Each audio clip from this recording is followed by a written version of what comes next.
Journey of the Magi by T.S. Eliot. A cold coming we had of it, just the worst time of the year.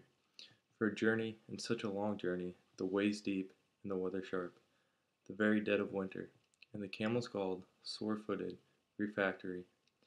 Lying down in the melting snow, there were times we regretted the summer palaces on slopes, the terraces, and the silken girls bringing sorbet.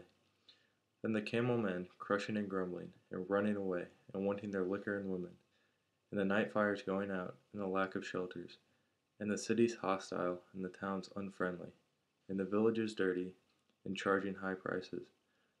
A hard time we had of it. At the end we preferred to travel all night, sleeping in snatches, with the voices singing in our ears, saying this was all folly. Then at dawn we came down to a temperate valley, wet below the snow line, smelling of vegetation, with a running stream and a water mill beating the darkness, and 3 trees on the low sky. And an old white horse galloped away in the meadow. Then we came to a tavern with vine leaves over the lintel, 6 hands at an open door dicing for pieces of silver. Silver.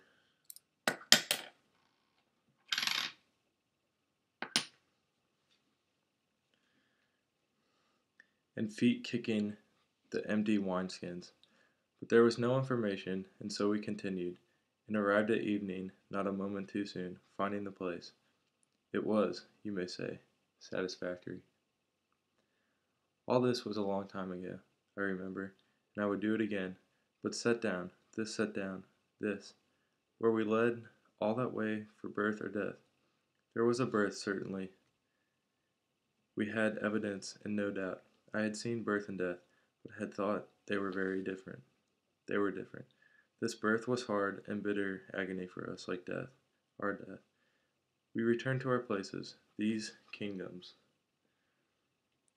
but no longer at ease here, in the old dispensation, with an alien people clutching their gods.